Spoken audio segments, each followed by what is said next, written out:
attending a school called Children's Center in Monmouth County. It's a specialized school in New Jersey for students with autism and multiple disorders. The school did not provide educational studies. It was more of teaching life skills. In September 2006, I transitioned back into the Marlboro Township School District, and I attended Frank Dugan Elementary School. I was still taking a minivan bus as my transportation to school. I remember being scared about my first day. I was very shy and I didn't know where anything was. I didn't even know how to make friends. And also that I was in a small classroom that was filled with less than 15 students. All kinds of students. I was in the lowest resource classroom for math and for reading. Although I was in a general education classroom for science and social studies. It was very different from being in the classroom that had a lot more students to having a smaller amount. But I was provided in my general education classroom, I was provided with a one-to-one teacher in the classroom. I got pulled out one-to-one for a classroom assistant in different subjects. And during my one-to-one sessions, my teacher aide went over any topics that needed clarification or anything with getting prepared for any upcoming exams. And like for math in my resource classroom, I was provided a number line sheet where it would help me with like counting or with any word problems. And I also received a number of therapies that were provided by the child study team. I was provided with physical, speech, and occupational therapy. I still remember when I was first learning to even hold a pencil, as simple as a pencil, and it had like a rubber thing on it. And I remember just trying to hold it even the correct way so I could learn to write. And that was a big milestone for me. I was very proud about that. And I believe that with being in the public school, surrounded by the supportive teachers and students, really helped me of many of my achievements that I've accomplished today. I was also eligible for extended school year when I was attending Dugan. The child study team in Dugan, they provided me, and also the Special Services Administration provided me, that allowed me to attend a camp for special needs students over the summer. It was called Harbor Haven.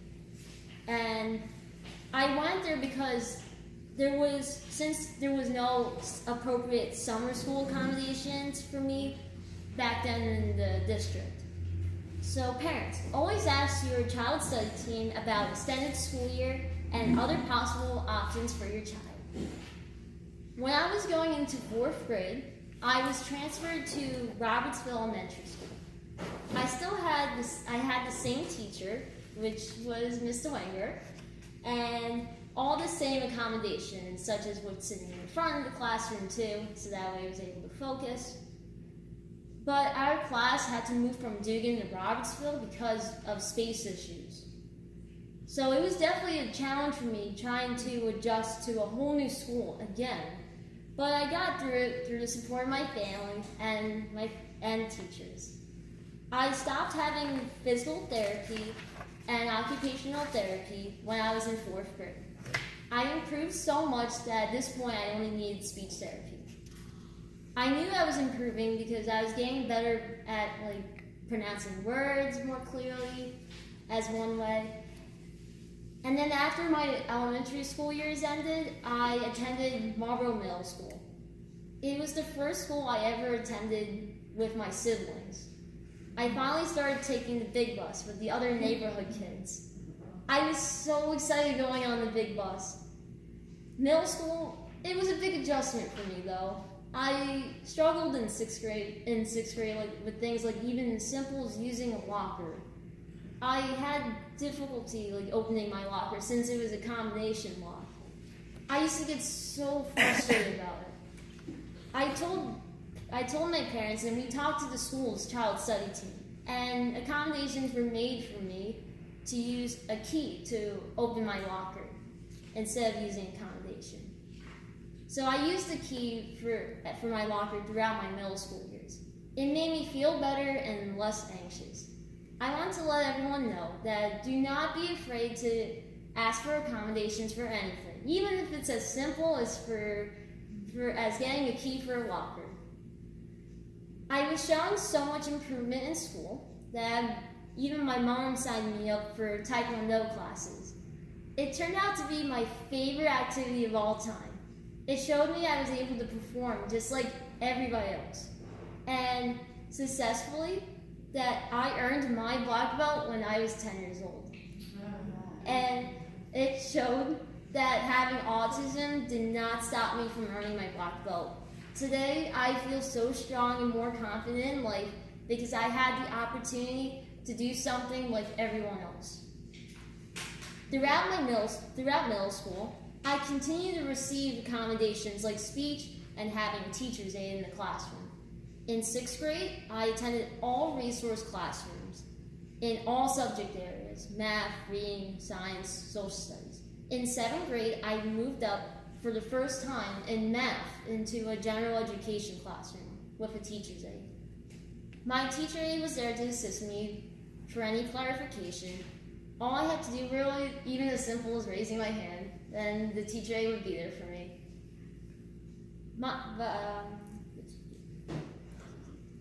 My teacher aide was also available during lunch for any extra help that I needed.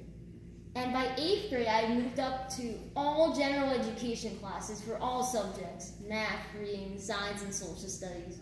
My parents continued to meet with the child study team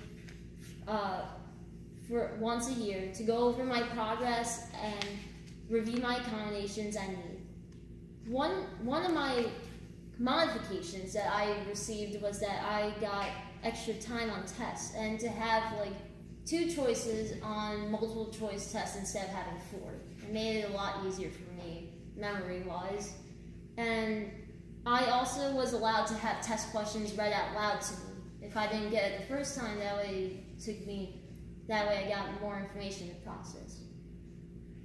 I had an influential speech teacher. Her name was Miss Smith, and at first she was only just my speech teacher, but during 8th grade that she created a class for all students with special needs to learn about social skills. And I attended my social skills class once a week, so I would get pulled out, like gym, for example, to attend it, or any other subject. It was an amazing class. She taught us all about social skills, like making friends, and also having conversations. I improved so much with my social skills. I was able to make my own group of friends at lunch in 8th grade, which one of my best friends is here today.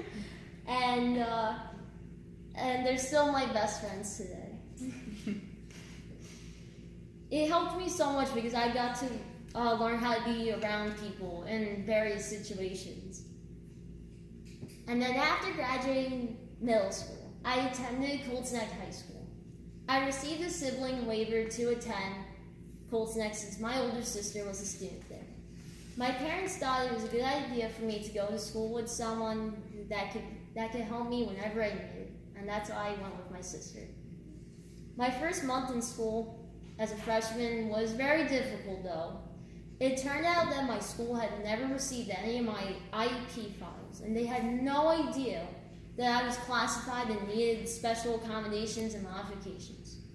I was having anxiety over the issues in school, so I told my parents about all the difficulty I was having. So my parents called the guidance counselor to set up a meeting to discuss about my disability and getting the right accommodations. After meeting with the child study team, case manager, and psychologist, Mr. Schaefer, all the issues were resolved and started providing all the necessary accommodations that I needed.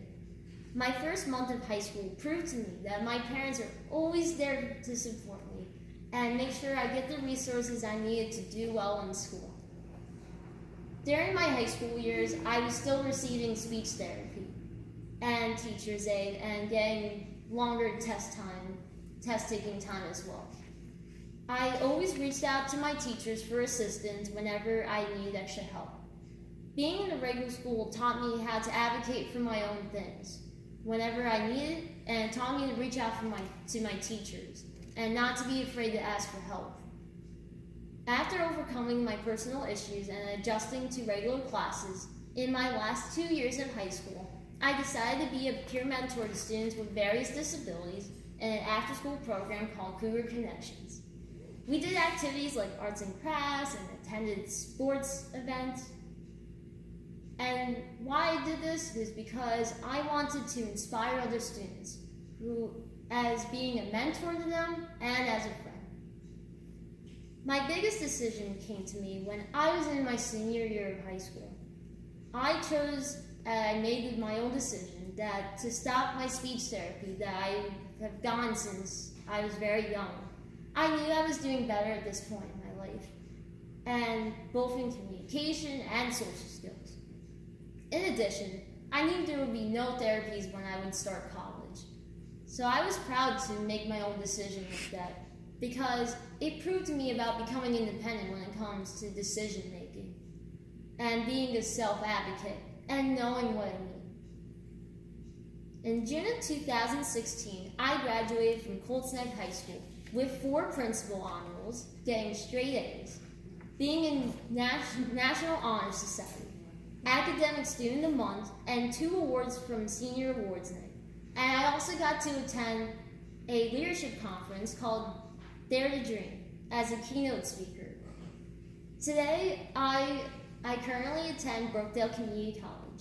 I owe my success to disability services provided by Brookdale Community College.